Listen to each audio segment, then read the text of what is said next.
तो चलिए शुरू करते हैं। आइए एक दिलचस्प साइंस फिक्शन के बारे में जानें, जो भविष्य में यानी 2157 में आधारित है। लेकिन सबसे दिलचस्प बात यह है कि यह कहानी 1951 में लिखी गई थी, जब लोग शायद ही कंप्यूटरों से भरी दुनिया की कल्पना कर सकते थे। मार्गी, एक 11 साल की लड़की, उस दिन के बारे में बात करती है जब टॉमी को एक असली किताब मिली। उसे यह किताब छत के कोने में मिली थी। यह किताब इतनी पुरानी थी कि इसके पन्ने पीले और सिकुड़े हुए थे।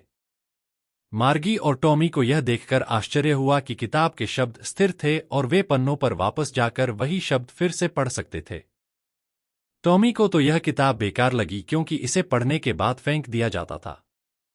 वे टेलीबुक्स के आदी थे, जिन्हें उनके टेलीविजन में स्टोर किया जा सकता था। मार्गी यह जानने के लिए उत्सुक थी कि यह किताब किस बारे में थी। मुझे यकीन है कि आप भी इसके बारे में जानने के लिए उत्सुक होंगे। चलिए पता लगाते हैं। दरअसल यह स्कूल के बारे में थी, लेकिन बेचारी मार्गी, उसे स्कूल से नफरत थी। वह सोचती थी कि स्कूल इतना दिलचस्प कैसे हो सकता है कि उस पर कुछ लिखा जाए। उसका स्कूल उसके घर पर था, ठीक उसके बेडरूम के बगल में। यह मशीनों से भरा एक कमरा था और एक मैकेनिकल टीचर था जिसे उसे पढ़ाने के लिए प्रोग्राम किया गया था। सोचिए, हर दिन एक मैकेनिकल टीचर से पढ़ाई करना कैसा होगा। क्या आपको ऐसी पढ़ाई मजेदार लगेगी? क्या आपको लगता है कि मार्गी को ऐसा स्कूल पसंद था? खैर, मार्गी को उसका स्कूल बिल्कुल पसंद नहीं था। पिछले कुछ दिनों से मैकेनिकल टीचर उसे परेशान कर रहा था। उसे भूगोल में बार बार टेस्ट दिए जा रहे थे और हर बार उसका प्रदर्शन खराब होता जा रहा था। आखिरकार उसकी मां ने काउंटी इंस्पेक्टर को बुलाने का फैसला किया, जो एक मोटा और गोल मटोल आदमी था। मार्गी को पूरी उम्मीद थी कि मैकेनिकल टीचर में ऐसी खराबी होगी जिसे ठीक नहीं किया जा सकेगा, क्योंकि वह होमवर्क से थक चुकी थी और पढ़ाई से कुछ दिन का ब्रेक चाहती थी। लेकिन मैकेनिकल टीचर फिर से काम पर लग गया। आपका क्या ख्याल है? क्या मार्गी को आज के स्कूल दिलचस्प लगेंगे या बोरिंग? टॉमी, जो उसका 13 साल का बचपन का दोस्त था, उस किताब से पुराने जमाने के स्कूलों के बारे में पढ़ने लगा। मार्गी को यह जानकर बुरा लगा कि पुराने समय में भी एक शिक्षक होता था। हालांकि वह यह जानकर हैरान थी कि टॉमी ने बताया कि वे शिक्षक इंसान होते थे। टॉमी ने मार्गी को बताया कि उस समय का स्कूल सिस्टम अलग था। वह अलग कैसे था? क्या आपको लगता है कि स्कूल जाना ज्यादा मजेदार है या घर पर पढ़ाई करना? मार्गी यह जानकर हैरान थी कि सभी बच्चे एक अलग इमारत, जिसे स्कूल कहा जाता था, में जाते थे, जहां उन्हें उनकी उम्र के दूसरे बच्चों के साथ एक जैसी चीजें सिखाई जाती थीं। क्या आप जानते हैं कि उन्हें कैसे सिखाया जाता था? क्या आपने व्यक्तिगत और अनुकूलित शिक्षा के बारे में सुना है? खैर, उनके पास भी एक ऐसा ही सिस्टम था। बस फर्क इतना था कि उनके पास इंसानी शिक्षक नहीं थे।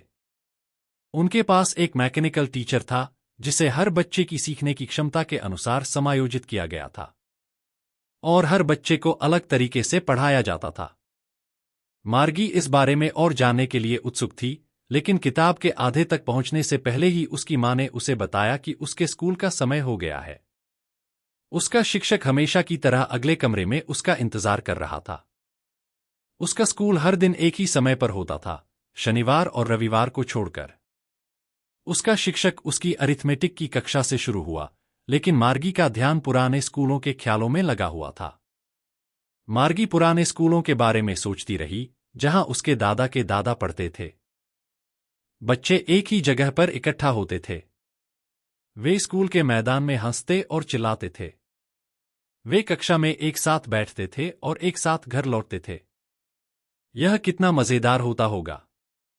आप सबने भी शायद महामारी के समय मार्गी की स्थिति का अनुभव किया होगा। आपने स्कूल के बारे में सबसे ज्यादा क्या मिस किया?